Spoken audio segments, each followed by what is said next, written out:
So here's another example of bounding the error on a Taylor polynomial. So I'd like you to start by finding the fourth degree Taylor polynomial, T4, for the function 2 to the x, centered at x equals 2. Use this polynomial to estimate 2 to the 2.5 power, that says 2.5 right there, 2 to the 2.5, and bound the error. All right, so I'd like you to pause and just do the Taylor polynomial. So just as a little bit of warm up to this, and practice doing those Taylor polynomials because they're a little confusing, but the more of them you do, you'll start to see how it's laid out. So go ahead and pause, do the Taylor polynomial. Pause now. All right, now you have come back after doing the Taylor polynomial, and here's what you got. You got, let's pull all that. So derivatives are 2 to the x, 2 to the x ln 2, 2 to the x ln 2 squared, etc. So here's our derivatives evaluated at a equals 2. We got that. This time I wrote, in my tabular form, let's just take these f n's of 2 and multiply them by 1 over n factorial. So there's all the 1 over n factorials. And then I simplified those a little bit and just left the ln2s. I didn't make decimals out of them. For one thing, it takes a lot longer to write the decimal than it does to write ln of 2 to the fourth power. All right, and then so I collected those all the way up to n equals 4 because it's a fourth degree polynomial. And I also put the derivative for n equals 5 so that I could use it for the error bound. All right, so using these coefficients and these binomial powers, here is what 2 to the x equals out to the fourth degree right there. And then I substituted in 2.5. So you get a lot of nice simplifications because, for example, 2.5 minus 2, well, all of the 2.5 minus 2's, they're all just 1/2. They're 0.5. So this 2.5 minus 2 is 1/2. 1/2 times 4 is 2. That's where we're getting that coefficient here. This one I have 2.5 minus 2 is 1/2. Squared is 1/4. So I have 2 times 1/4, which is 1/2, and so on, right? This is 0.5 to the third power, which is 1/8. 2 thirds times 1/8 is going to be 1/12, and so on. All right, so there's my estimate, and I didn't bother to put a decimal for it at this point. You could, but I decided to save that for later. So our job, our key that we're looking at is to find this capital M, which is the max of the absolute value of the fifth derivative of C on the interval from 2 to 2.5, because 2 is our A and 2.5 is our X. So I'm looking for something in that interval. All right, so the fifth derivative, the absolute value of the fifth derivative of x is equal to the absolute value of 2 to the x ln 2 to the fifth power. But I've dropped the absolute values because everything here is going to be positive. All right. Now this function, I need to think about it. Basically, I have an exponential function multiplied by a constant. So that's going to be increasing everywhere. So in particular, it is increasing on the interval 2 to 2.5. So I have a function that, is doing something like this, exponentially. Here's 2, here's 2.5. So if I want a maximum, I just take the right endpoint of the interval. Right, let's take the right end. Can you see that? Yeah, right endpoint of that interval. So we're going to use the right endpoint. But there's a problem.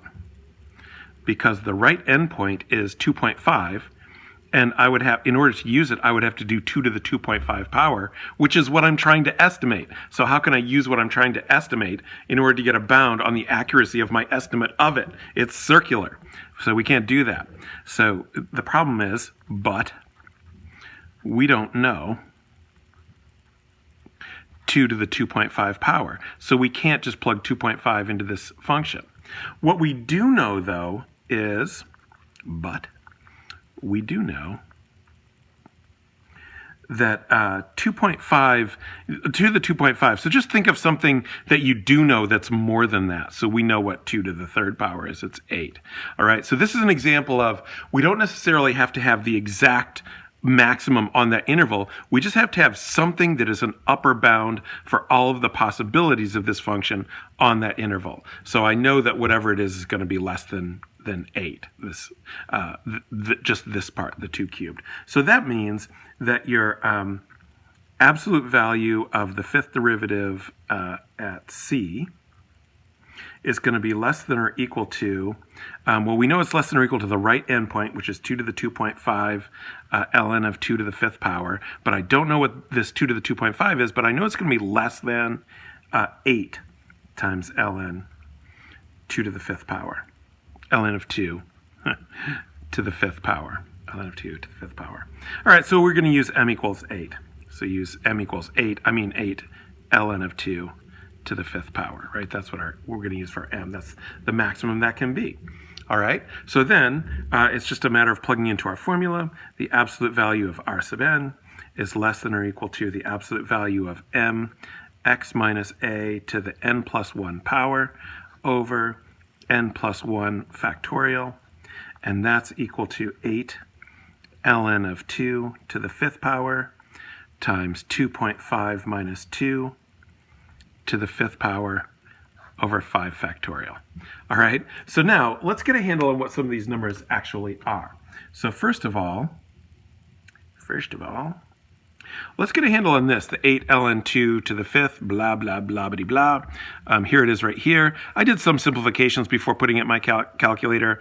I did 2.5 minus 2 is 0.5. I did 5 factorial is 120 because it's easier to write 120 than to go over there and find the factorial key.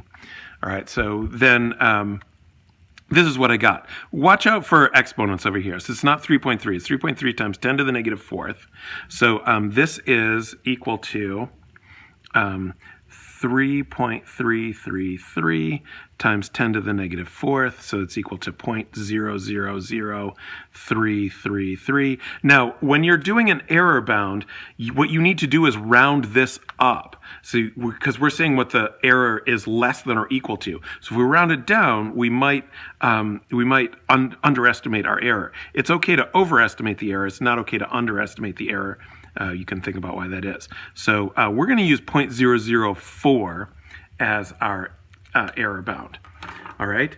Now let's look at what we actually get for these values. So we're saying that 2 to the 2.5 is equal to all this stuff.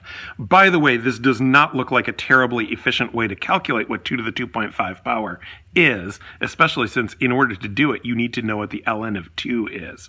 So there are, considerations and probably ways to improve the efficiency of this method. However, we're just doing this as an example. So here's where I have that the 4 plus 2 ln 2 plus blah blah blah. Trust me, it's all in there. Or I could bring it down so we can see it all. There's the 196 ln 2 to the fourth, blah blah blah. All of it is in there.